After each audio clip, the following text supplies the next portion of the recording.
በስመ አብ ወወልድ ወመንፈስ ቅዱስ አሐዱ አምላክ። ሊቃውንተ ቤተክርስቲያን፣ ካህናት፣ አባቶች፣ ዲያቆናት፣ ወንድሞች፣ ምዕመናን ወምዕመናት፣ አባቶች፣ እናቶች፣ እህቶች፣ ወንድሞች እንዲሁም ሕፃናት ባሰባሰበን በአምላካችን በኢየሱስ ክርስቶስ ፍጹም ሰላም በእናታችን በንጽሕት ቅድስት ድንግል ማርያም ፍጹም ሰላም እንደምን አላችሁ? ፍጥረትን ሁሉ ፈጥሮ የሚያበላ የሚያጠጣ የድንግል ማርያም ኢየሱስ ክርስቶስ የተመሰገነ ይሁን። አምላክን በድንግልና ጸንሳ በድንግልና የወለደችልን ዘላለማዊት ድንግል እመቤታችን የተመሰገነች ትሁን። ቅዱሳን መላእክት፣ ቅዱሳን አበው፣ ቅዱሳን ነቢያት፣ ቅዱሳን ሐዋርያት፣ ቅዱሳን ጻድቃን፣ ቅዱሳን ሰማዕታት እንዲሁም ቅዱሳት አንስት የተከበሩ ሴቶች ሳይቀሩ ሊቀ መላእክት የመላእክት አለቃ ቅዱስ ሩፋኤል ሁሉም ሳይቀሩ እግዚአብሔር አምላክ ባከበራቸው መጠን የተመሰገኑ ይሁኑ። ሰዓታችን ለመጠቀም 10 ደቂቃ ነው የምንጠቀመው። ለዛሬው ትምህርታችን ርዕስ የማደርገው ትዕግስት በሚል ርዕስ አብረን እንቆያለን። በዚህ ርዕስ መሰረታዊ ዓላማ የማደርገው ታጋሽ መሆን እንዲገባን መናገር ነው ማለት ነው እና እንግዲህ በትዕግስት ደግሞ አራያ ምሳሌ የሚሆነን ኢዮብ ነው። ኢዮብ በትዕግስቱ መምህራችን ነው። ትዕግስትን ከኢዮብ እንማራለን በብዛት ማለት ነው እና ይህ ኢዮብ በጣም በሚገርም ሁኔታ በእግዚአብሔር ዘንድ የተመሰከረለት ድንቅ ትዕግስተኛ ሰው ነው። መከራ እንደ በረዶ ከላይ የወረደበት ሰው ነው ኢዮብ እና ይህ ኢዮብ ለአብርሃም 6ኛ ትውልድ ነው። የአብርሃም 6ኛ ትውልድ ነው። አብርሃም ይስሐቅን እና ያዕቆብን ይወልዳል። አብርሃም ማለት ነው። አብርሃም ይስሐቅን ያዕቆብን ይወልዳል። ያዕቆብ ደግሞ ማንን ይወልዳል ስንል ኤሳውን ይወልዳል። አብርሃም ያዕቆብና ኤሳውን ይወልዳል። ኤሳው ደግሞ አሁን ስንቆጥረው አብርሃም ማንን ይወልዳል? አብርሃም ይስሐቅን ያዕቆብን ይወልዳል። አብርሃም ማለት ነው። ይስሐቅን ከዚያ ያዕቆብን ይወልዳል። ያዕቆብ ደግሞ ማንን ይወልዳል ስንል ኤሳውን ማለት ነው። አሁን እንዴት ነው ይህን 6ቱን ስንቆጥረው እንዴት ነው ስንል አብርሃም አለ፣ ከዚያ ይስሐቅ አለ። ይስሐቅ ደግሞ ያዕቆብና ኤሳውን ይወልዳል። ከዚያ በኤሳው ይገነጠላል ማለት ነው። ኤሳው ማንን ይወልዳል? ዛራን ይወልዳል። ዛራ ደግሞ ራጉኤልን ይወልዳል። ራጉኤል ኢዮብን ይወልዳል ማለት ነው። ራጉኤል ኢዮብን ይወልዳል እና ይህ ኢዮብ ከአብርሃም የሚበልጥበት ከአብርሃምም እኩል የሚሆንበት ስራ አለው። ከአብርሃም የሚበልጥበት ስራው ከአብርሃም እኩል የሚሆንበት ስራው አለ። ከአብርሃም እኩል የሚሆንበት ስራው እንደ አብርሃም እንግዳ ተቀባይ መሆኑ ነው። ይህ አብርሃም 4 ማዕዘን መንገድ ላይ በተመሳቀለ 4 ማዕዘን መንገድ ላይ 4 በር ያለው ግንብ ቤት አሰርቶ በዚያ የወጣ የወረደውን ያለፈ ያገደመውን እንግዳ ሁሉ ሲቀበል ይኖር ነበረ። 4 በር ያለው ግንብ ቤት አሰርቶ ማለት ነው አብርሃም። 4 በር ያለው ግንብ ቤት አሰርቶ የወጣ የወረደውን ያለፈ ያገደመውን ሲቀበል ይኖር ነበር አብርሃም። ይህ ደግሞ ኢዮብም እንደዛው ነው። እንግዳ ተቀባይ ሆኖ እንግዳ በመቀበል በደግነት ነው የኖረ ማን ኢዮብ። በዚህ ከአብርሃም ምን ይሆናል ስንል ከአብርሃም እኩል ይሆናል። በዚህ እንደገና ደግሞ ከአብርሃም የሚበልጥበት ግብር አለው። ከአብርሃም የሚበልጥበት ስራ አለ።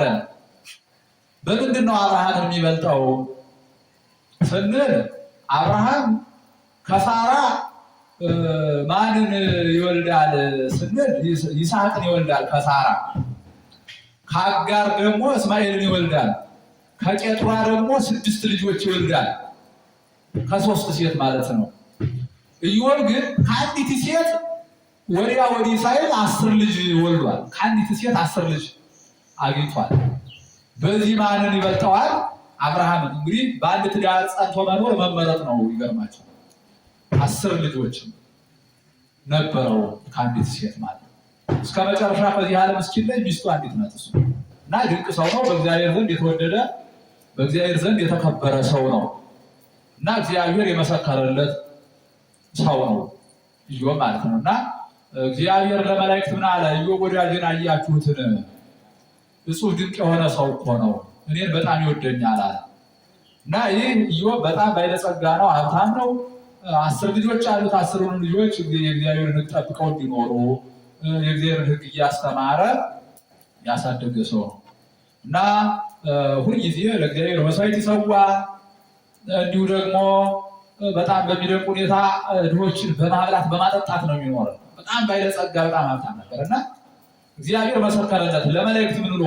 በምድሪቱ ኢዮብ ወዳጄን የሚያህል ሰው የለም፣ ኢዮብ ትልቅ ወዳጄ ነው በምድር ብሎ ጌታ ለመላእክት ሲናገር ሰይጣን ሰማና ምን አለ?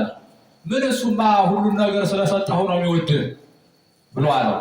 ይህን ሲለው ጌታ ምን አለ? ሂድና ንብረቱን አጥፋበት አለው። ኢዮብ እኔን አያማኝም አለ። በኋላ ሂዶ ሙሉ ንብረቱን እንደ ቅጠል አርግፎበት አደረ ሰይጣን። በኋላ ሰይጣን ሰው መስሎ ሂዶ ኢዮብን ምን አለው? እንደምን ነህ? ደህና አደርክ አለው። እግዚአብሔር ይመስገናል። ንብረትን በሙሉ ባዶ አስቀርቶት እግዚአብሔር ይመስገን ብለህ ታመሰግናለህን አለው። እግዚአብሔር ሰጠኝ እግዚአብሔር ነሳኝ አለው። ንብረቱን የሰጠኝ እግዚአብሔር ነው አለው። በኋላ ጌታ ምን አለው? ሰይጣንን አየህ ኢዮብ ወዳጄ አላማኝም አለው። አይ ምን እሱ ልጆችን ስለሰጠው ነው ደስ የሚሰኝባቸው 10 ልጆች አሉት። ምን እነሱን ስለሰጠው እነርሱን ሂድና አጥፋበት አለው። ደረጃ ያለው ቦታ ላይ ሆነው እዚያ ላይ እየበሉ እየጠጡ እየተጫወቱ እያለ ሰይጣን ያን ደረብ ንዶ ጨረሳቸው 10ሩን ማለት ነው።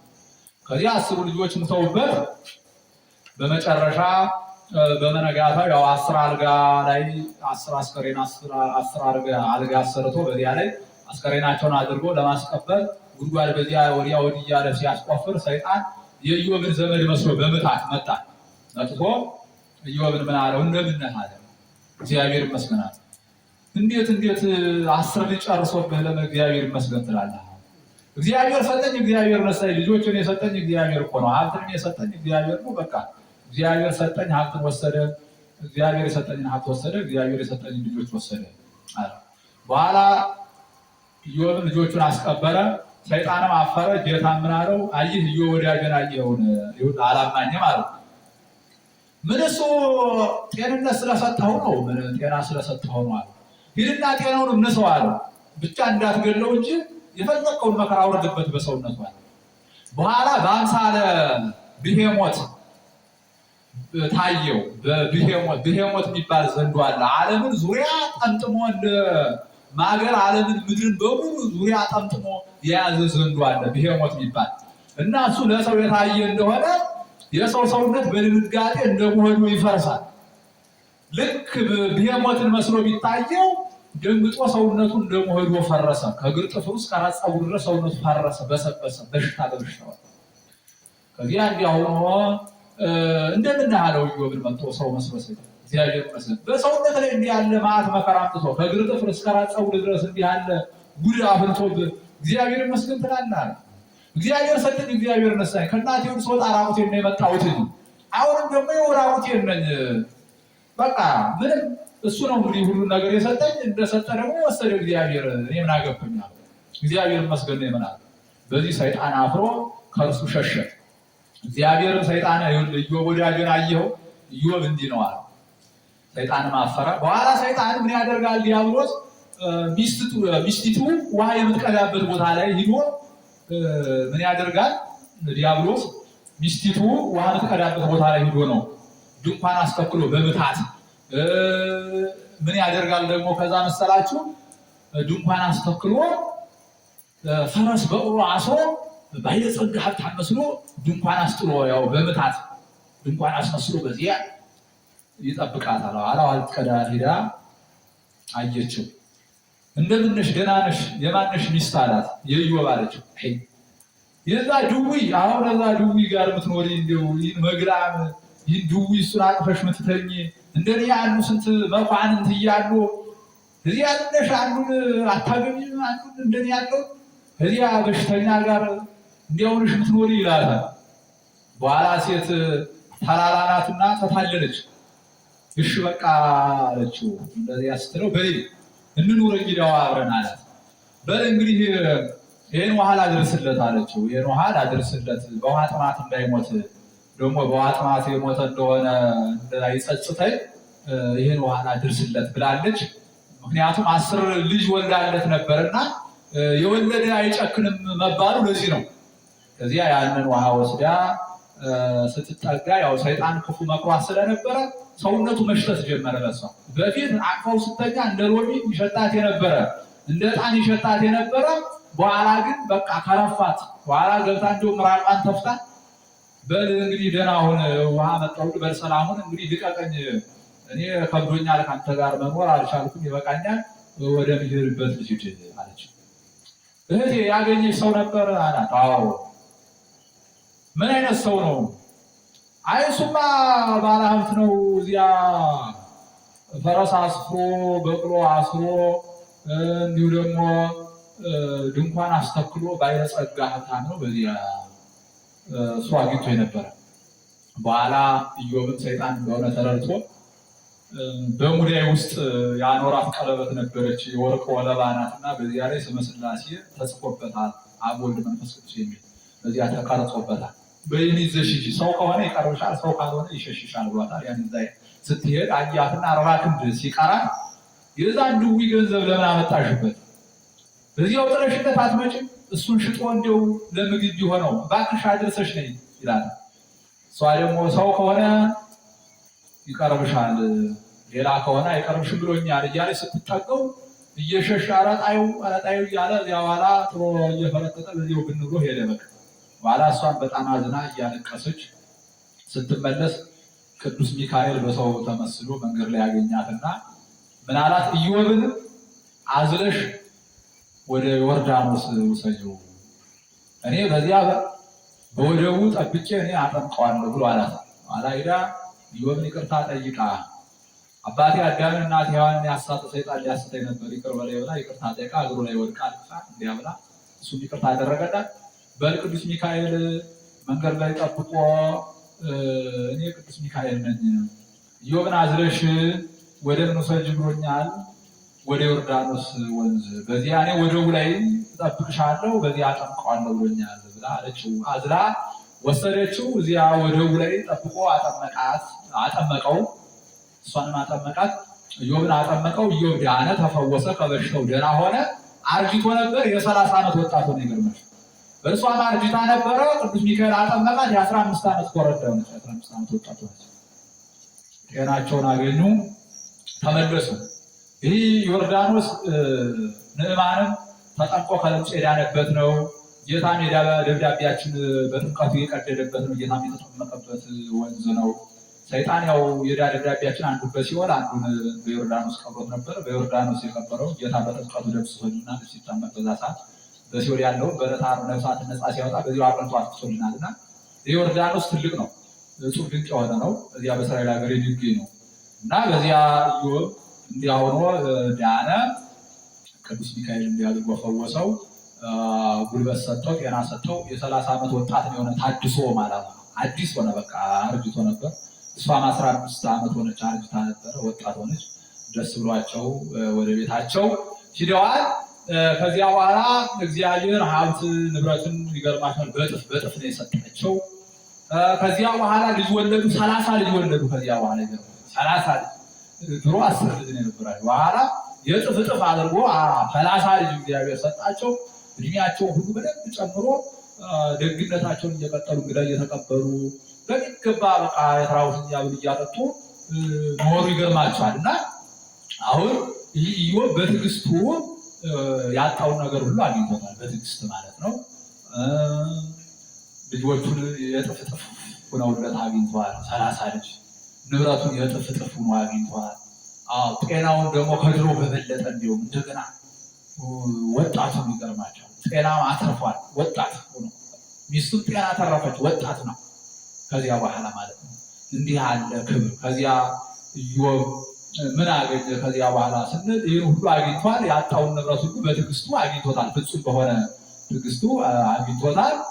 ፍጹም በሆነ ትዕግስቱ ራሱን አድኗል። ሚስቱንም የ15 ዓመት ወጣት እንዲሆን እሱም የ30 ዓመት ወጣት እንዲሆን ከዚያ በኋላ ንብረቱ በጥፍ ልጆቹ 30 ልጆች ከዚያ የጥፍ ማለት ነው። ዝናው ክብሩ ሁሉ የታወቀ ሆነ። ዝናው ክብሩ በመላእክት ዘንድ የታወቀ ሆነ፣ በእግዚአብሔር ዘንድ የታወቀ ሆነ። ዝናውን መላእክትን መሰከሩለት፣ እግዚአብሔር መሰከረለት። መልካምነቱ ደግነቱ ሁሉ ዛሬም እየተነገረ አለ። ለእኛ መማሪያ ሆኖ ለእኛ ሕይወት ማግኛ ሆኖን ያው ከኢዮብ ትዕግስትን እንድንማር ደግነቱ ሁሉ ተጋድሎ ሁሉ በመጽሐፍ ቅዱስ ተጽፎልን እኛ ራሱ ከእርሱ እንድንማርበት ማለት እና ኢዮብ ያጣውን ነገር ሁሉ አግኝቷል። ክብር አግኝቷል። የበላይነት አግኝቷል። ስልጣን አግኝቷል። በመላእክት ዘንድ በእግዚአብሔር ዘንድ እውቅና አግኝቷል። በእግዚአብሔር ዘንድ በመላእክት ዘንድ በእግዚአብሔር ዘንድ ተመስክሮለታል ማለት ኢዮብ ተብሎ እየወዳጀ ተብሎ እና ኢዮብ በትዕግስቱ ሁሉ አግኝቷል እና ትዕግስትን ነው እንግዲህ ከዚህ የምንማር ማለት ነው። ትዕግስትን ገንዘብ ማድረግ አለብን። ትዕግስትን ገንዘብ ካደረግን ያጣነውን ነገር ሁሉ እናገኛለን። መቼም ከታገሱ ሁሉ ያልፋል። ሊነጋ ሲል ይጨልማል፣ ጨልሞ አይቀር ዳግም ይነጋል። ሕይወትም እንደዚያ ነው እና ትዕግስተኞች መሆን እና ዛሬ በዚህ ዓለም ያው ብዙ ሰዎች ትዕግስትን ገንዘብ ካለማድረግ የተነሳ ሕይወት በምድር ላይ ከባድ ነው በማለት ይጨነቃሉ። ያ ሕይወት በምድር ላይ ከባድ የሚሆን ትዕግስት ከማጣት የተነሳ ነው እንጂ ትዕግስተኞች ከሆን ሕይወት በምድር ላይ በጣም ቀላል።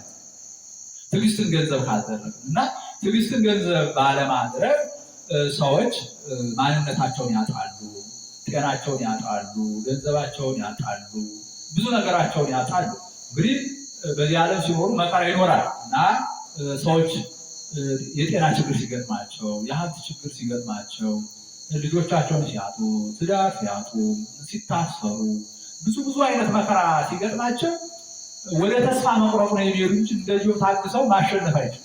ወደ ተስፋ መቁረጥ ነው። ቶሎ ብሎ ጦር ራስን ለማጥፋት ገመድ ፍለጋ፣ ታንቆ ለመሞት፣ በዚህ አንዴው ስለት ፍለጋ ራስን ለማጥፋት፣ መርዝ ፍለጋ መርዝ በልቶ ለመሞት፣ ጉድጓድ ፍለጋ እዚያ ገብቶ ወድቆ ለመሞት፣ ከባህር ጠልቆ ከገደል ወድቆ ለመሞት፣ በዚያ መሮጥ እንዲያ ማለት ነው እንጂ ትዕግስት የሚለውን ነገር ገንዘብ አያደርጉትም፣ አያስተውሉትም። ቢታገሱ ሁሉም ነገር በጊዜ ያገኙታል። እግዚአብሔር ቸር ነው፣ ደግ ነው፣ መልካም ነው እግዚአብሔር እና እግዚአብሔር መቼም ከራሳችን በላይ ለእኛ ያስብልናል። ከራሳችን በላይ ለእኛ ያስባል። ይገርማቸዋል በሚገባ ማለት ምክንያቱም አሁን እኛ ለራሳችን በምናስበው ላይ እግዚአብሔር ለእኛ ያስባል። የእጆቹ ስራዎች ስለሆነ እኛ ለራሳችን ሀብት አይደለንም፣ ለእግዚአብሔር ነው ሀብትነታችን። ለራሳችን ሀብት ምንሆን እኛው ራሳችን ፈጥረነው ቢሆን ነው። ግን እኛው ራሳችንን አልፈጠርነው። እግዚአብሔር ነው የፈጠረን። የማን ሀብት ነን ስንል የእግዚአብሔር ሀብት ነን። እግዚአብሔር እኛ ራሳችንን ከምንወደው በላይ እግዚአብሔር እኛን ይወደናል። እና ብዙ ጊዜ እንደውም ራሳችን አንወደውም። ተስፋ በመቁረጥ ራሳችን ማጥፋት እንዲያ ነው። ግን እግዚአብሔር ደግሞ አጥብቆ እኛን ይወደናል። እኛ ራሳችን ከምንወደው በላይ እኛ ኃጢአተኛንን በደለኛንን ብለን ተስፋ ቆርጠን ራሳችን እንጠላዋለን። እግዚአብሔር ግን አይጠላንም፣ ይወደናል። ለምን? የእጆቹ ስራዎች ስለሆኑ፣ ዋጋ ስለከፈለልን፣ የደም ዋጋ ስለተከፈለልን፣ በቀራንዮ ስጋውን ስለቆረሰ፣ ደሙ ስለፈሰሰ፣ ስለተገረፈ፣ ስለተሰቀለ፣ ስለኛ ብዙ መከራ ስለተቀበለ፣ ከዚያ በፊትም ካለመኖር ወደ መኖር አምጥቶ ስለፈጠረ፣ የእርሱ ንብረት ሀብት ስለሆነ ብዙ ዋጋ ስለከፈለልን የእኛ ጉዳይ ያሳስበው፣ የእኛ ጉዳይ ያስጨንቀዋል። ግን እኛ እግዚአብሔር አይወደንም፣ እግዚአብሔር ጠልቶናል፣ መከራ ሲፈራራ፣ ችግር ሲፈራራ እግዚአብሔር ባይወደን ነው፣ እግዚአብሔር ቢጠላ ነው እያልን ተስፋ የመቆርጦች አይደለም። እንደዛ ነው። ከኛ በላይ እግዚአብሔር ለኛ ያስባል፣ ከኛ በላይ እግዚአብሔር ለኛ ያዝናል። ይገርማቸዋል። እና ተስፋ መቁረጥ አይገባም። እና ዛሬ ያው በምድሪቱ ያሉ ሰዎችን ስንመለከት ተስፋ ቆራጮች ናቸው። ቢታገሱ እኮ ጤናቸውን ነገ ያገኝታል፣ እንደ ኢዮብ ማለት ነው። ቢታገሱ የጠፋባቸውን ንብረት ነገ በጥበት ያገኝታል። ቢታገሱ ነገ ልጅ ያገኛሉ፣ ልጆቻቸው እንኳን ከዚህ ዓለም ቢለዩ። ትዳርም ባይኖራቸው ቢታገሱ ነገ ያገኛሉ። ሁሉም ነገር የሚሰራው እግዚአብሔር በጊዜው ነው። ስማሩ ነገር ዘይሳነው እግዚአብሔር የው እግዚአብሔር የሚሳነው ነገር የለም። በጊዜ ለሁሉ ለሁሉም ጊዜ አለው። እግዚአብሔር ለኛ ስራ የሚሰራበት ጊዜ አለው።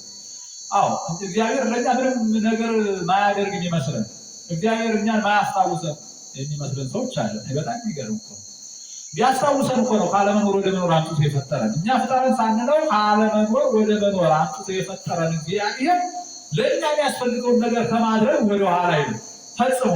እኛ ግን የሚያደርግልን አይመስለን፣ ስራ የሚሰራልን አይመስለን፣ እንዲሁ ዝም ብሎ በዘፈቀደ የሚሆን ይመስለን አይደለም።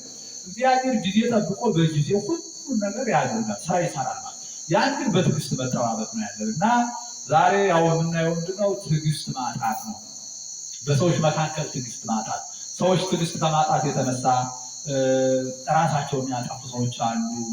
ራሳቸውን በሽታ ላይ የሚጥሉ ሰዎች አሉ።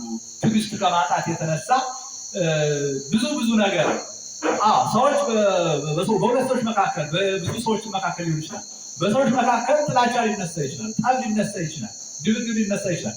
ትዕግስት ከማጣት የተነሳ ብዙ ጊዜ አሁን እስር ቤት ገብታችሁ የታሰሩ ሰዎችን ስትጠይቁ በምክንያት ነው ብላችሁ ስትጠይቁ አይወንድም ለ5 ደቂቃ ብታገስ ከዚህ አልደርስም ነበር። የሁሉም ሰዎች መልስ እንደዚህ ያለ ለ5 ደቂቃ ብታገስ ከዚህ አልደርስም፣ ለ5 ደቂቃ ብታገስ ከዚህ አልደርስም ነው የሚሉ እና ትዕግስትን ገንዘብ ልናደርገው ይገባል። ጌታ እንደተናገረ ወዛ ዝለፈ ትዕግስቱ ውእቱ ይድኅን፣ የሚታገስ እርሱ ይድናል ብሎ ጌታ ራሱ ወንጌል እንደነገረን እና ትዕግስትን ገንዘብ ማድረግ ከኛ ይጠበቃል። እና ግን ምንድነው ስንል ሰዎች ትዕግስት ከማጣት የተነሳ ህይወታቸውን የሚያጡ አሉ፣ ራሳቸውን የሚያጡ አሉ። ትዕግስት ከማጣት የተነሳ ማለት ነው ራሳቸውን የሚያጠፉ ይታገሱ ነገር በጊዜ ያገኙታል። ካለመታገስ የተነሳ ጤና የሚያጡ ሰዎች አሉ። ሁሉን ነገር በጊዜው ማግኘት እየቻሉ እግዚአብሔር ለነሱ ጊዜ ጠብቆ ትዳር እኮ ይሰጣቸዋል እኮ። ግን የዝሙትን ፈተና ካለመታገስ የተነሳ ንጽህናቸውን ክብራቸውን ከማንም ጋር የሚያረክሱ እናት አባቶቻቸው መንግስት ያጋቧቸው የዝሙትን ፈተና ካለመታገስ የተነሳ በዝሙት በዚያ ሲልከሰከሱ ማንነታቸውን በሽታ ላይ የሚጥሉ ራሳቸውን የሚበክሉ ሰውንም የሚበክሉ አሉ። ሱሳሱስን ካለመታገስ የተነሳ ጫት ቃሚ፣ ሲጋራ ሳቢ በመሆን ጠጭ ሰካራም በመሆን ማንነታቸውን አደጋ ውስጥ የሚከቱ አሉ። እንዲሁ ማንነታቸውን ይገርማል። ትዕግስትን አሁን ፍቅረ ነዋይ ገንዘብን መውደድ የምንለው ነገር በቃ ገንዘብን አጣን ብለው ትዕግስትን ገንዘብ ስለማያደርጉ ፍቅረ ነዋይን ካለመታገስ የተነሳ የገንዘብን ፍቅር ካለመታገስ የተነሳ ገንዘብ ለማግኘት ማንነታቸውን የሚሸጡ ህልውናቸውን የሚሸጡ ሰውነታቸውን ለዝሙት እየሸጡ በዝሙት ስራ የሚተዳደሩ ይጉር እኮ ስጋቸውን እየሸጡ ማለት ነው። ትዕግስት ከማጣት የተነሳ ስለ ገንዘብ ሲሉ የሐሰት ምስክር በመሆን በሰው ላይ ሐሰት የሚመሰክሩ በገንዘብ ተገዝተው ሰው የሚገሉ በገንዘብ ተገዝተው ጉቦኛ ሆነው ፍርድ የሚያጣምሙ ገንዘብን ከመውደድ የተነሳ እኮ ነው። ፍቅረ ነዋይን ካለመታገስ የገንዘብን ፍቅር ካለመታገስ የተነሳ በተንደዚህ አይነት መንገድ ሰይጣናዊ በሆነ መንገድ ወዲያ ወዲህ የሚከራተቱ ካለመታገስ የተነሳ ትዕግስትን ከማጣት የተነሳ ጾምን የሚሽሩ አሉ። ጾምን የሚሽሩ የማይጾሙ የማይጸልዩ የማይሰግዱ በአጠቃላይ ትዕግስት የምንለውን ነገር ከማጣት የተነሳ ማንነታቸው የሚያጡ ሰዎች አሉ። በሁለት ሰዎች መካከል ጥላቻ ሊመጣ ይችላል። ገንዘብ አበድሮ ወንድሜ ገንዘቤን ስጠኝ ሊለው ይችላል። ያኛው ደግሞ ተበዳሪ ወንድሜ ገንዘብ የለኝም ቀስ እየሰጣለሁ እባክህ ታገሰኝ ሲለው አበዳሪው ይላል ካላመጣህ ብሎ ይጣለዋል ማለት ነው። ይጣለዋል፣ ይሰነዝራል፣ ያም ይሰነዝራል። ሁለቱም አደጋ ላይ ይወድቃሉ። ካለመታገስ የተነሳ ራሳቸውን አደጋ ላይ የሚጥሉ ካለመታገስ የተነሳ ሰዎችን አደጋ ውስጥ የሚጥሉ ትዕግስት ከማጣት የተነሳ ራሳቸውን ለሞት የሚሰጡ ሰውንም የሚገሉ ትዕግስት ከማጣት የተነሳ አሁን ያ ከሚያስጨንቀው እኮ ቢታገሰው ችግር የለም ወንድሜ ሰርተህ ትከፍለኛለህ እኔም እንደራበኝ እሱን እንደራበው ይረበኛል ብሎ ቢያስብ ይህን ጽድቅ አድርጎ እግዚአብሔር እኮ ለዚህ ሰው በዚህ ዓለም እስካለ ድረስ ራብ አያመጣበትም፣ በዘመኑ ራብ አያመጣበትም። ይህ ወንድሜ እኮ ቢያጣ ነው እሱ እንዳጣ እኮ ነገ ላጣ እችላለሁ ብሎ ቢያስብ ቢታገሰው እግዚአብሔር ይህ ሰው ከማጣት ጠብቆት ይኖራል እኮ ይገርማል። ይህ ወንድሜ እኮ ቢቸገር እኮ ነው ቢያገኝ እኮ ይሰጠኝ ነበረ ከሚያስጨንቀው ቢቸገር እኮ ነው እኔም እኮ ነገር ሊቸግር ይችላል ብሎ ቢያስብ እግዚአብሔር ይህን ሰው ከችግር ጠብቆት ይኖር ነበር። ይህ ወንድሜ ጤና ያጣ ተቸግሮ ነው እሱ ጤና እንዳጣ እኮ ነገ ጤና ላጣ እችላለሁ ብሎ ቢያስብለት እግዚአብሔር ጤና ከማጣት ጠብቆት ይኖራል። ይህ ወንድሜ እሱ አካል እንዳጣ የኔም አካል ነገር ሊጎል ይችላል። ሰውና እንጨት ተሰባሪ ነገስ በእኔ የሚመጣብኝ ምን አውቃለሁ ብሎ ቢያስብ ይህ ሰው እግዚአብሔር ከአደጋ ጠብቆት ይኖራል ማለት ነው። ዞር ብሎ ሰው መልካምነት እንዲያስብ ይህ ቢያለ ግን ሰዎች ይህን አያደርጉም። ዞረው አያስቡ ነገ በእኔ ላይ ይሆን እግዚአብሔር እኮ ከትቢያ ላይ አንስቶ ከአመድ አንስቶ ባለጸጋ ሀብታም አድርጓቸው የመጡበት መንገድ የሚረሱ ሰዎች አሉ። የትኛውም የዓለም ሰው ሁሉ ሲወለድ ድሃ ነው፣ ራቁት ነው የተወለደ። አንገቱ ላይ ምንም ነገር ሳያሰር፣ ጣቱ ላይ ምንም ሳያሰር ባዶ ራቁት ነው የተወለደ። ሰዎች ሁሉ እንደዚህ ናቸው። ከዚያ በኋላ ነው እግዚአብሔር ሀብቱን፣ ገንዘብ፣ ንብረትን፣ ልጅን እያለ የሚሰጣቸው ከዚያ በኋላ። ስለዚህ ሰዎች በብዙ ድህነት ውስጥ እንኳን ነው እግዚአብሔር ከድህነት አንስቶ ባለጸጋ አድርጓቸው ሀብታም አድርጓቸው ያለፈ ህይወታቸውን የሚረሱ ሰዎች አሉ። ያለፈውን ህይወት ረስተው ድሃ የሚጨቁም ድሃ የሚረግጡ ጭጣ በጎመን እየበሉ አሉ። ወንድሙ እዚህ አንዱ ድሃ ጭጣ በጎመን ሲበላ እና እባክህ እንብላ ሲለው እንዲሁ ጭጣ አይስማማኝ ሊል ይችላል። ጭጣ አልወድም ሊል ይችላል። ጎመን አልወድም ሊል ይችላል። የተነሳበትን ካለማሰብ የተነሳ ይህ ደግሞ እግዚአብሔርን ያሳዝነዋል። እና ሰዎች አንዳንድ ደቂቃ ሰዎች ምንድነው ማድረግ ያለባቸው ስንል ወደኋላ ዞር ብለው ማሰብ አለባቸው እና ጌታ ትዕግስትን ገንዘብ ማድረግ እንዲገባን ነግሮናል። እንግዲህ ወዛ አዝለፈ ትዕግስቱ ውእቱ ይድናል። ጌታ የሚታገስ እርሱ ይድናል በማለት ትዕግስትን ገንዘብ ማድረግ እንዳለብን ይነግረናል። ሰዎች ትዕግስትን ገንዘብ ካደረጉ ማያሸንፉት የለም እና ዛሬ በሰዎች መካከል ምንድነው የጠፋው ስንል ትዕግስት የሚባለው ነገር የለም። ግን ትዕግስትን ገንዘብ ብናደርግ ሁልጊዜ አሸናፊ ነው የምንሆን እንደ ኢዮብ እና ትዕግስትን ራሱ ጌታ የባህሪ ገንዘብ አድርጎታል። ትዕግስት ለእግዚአብሔር ምኑ ነው ስንል የባህሪ ገንዘቡ ነው። ወለዘ ታገሰ ለነ ኩሉ ኃጢአተነ በደላችንን ኃጢአታችን ለታገሰልን ሁሉ ክብር ምስጋና ይገባዋል እንላለን። እግዚአብሔር ቢታገሰን ነው አሁን ቁመን የምንሄድ። እግዚአብሔር ቢታገሰን እኮ ነው አሁን መብላት የምንችል። እግዚአብሔር ቢታገሰን እኮ ነው ለንስሐ የምንበቃ። ባይታገሰን እኮ ለደቂቃ እንኳን መቆም እኮ አንችልም። ትዕግስት ከማጣት ጌታ በመስቀል እያለ እኮ ቅዱስ ገብርኤል ዓለምን አጠፋለሁ ብሎ ሰይፉን ቢመዝ ጌታ ሰይፍን ወደ ሰገባው መልስ ብሎ ከለከለው። ያንተ ቸርነት እስከ መቼ ድረስ ነው ብሎ ያን ሰይፉን ወረወረው። ምድር ሰንጥቆ ገባ። አሁን ይሄዳል ገና የሚቆጠር ብጻት ነው። ጌታ ግን እስቲ ለአንድ ሰከንድ ያዛት ብሎ ዓለምን በእጁ ሰጠው። ቅዱስ ገብርኤል እንዲህ አድርጎ ዓለምን እንዲመለከታት በዓለም ውስጥ ያለውን ርኩሰት፣ ኃጢአት፣ በደል ሁሉ ተመልክቶ እንዲህ ገልብጦ ሊደፋ ሲል ጌታ ደግሞ ቀለል አድርጎ የኔ ትዕግስት እጹብ ድንቅ ነው ብሎታል። እና ትዕግስትን ገንዘብ እናደርገው። አሁን እግዚአብሔር ትዕግስት ቢኖረው ነው። ትዕግስት የባህሪ ገንዘብ ቢሆነው ነው አሁን እኛ ቁመን መሄድ የምንችል እና ትዕግስትን ገንዘብ እናደርግ። ጌታ እንደነገረን ወደ ታገሰ ለነ ኩሉ ኃጢአትነ በደላችን ሁሉ ለታገሰልን ምስጋና ይገባል ብለናል።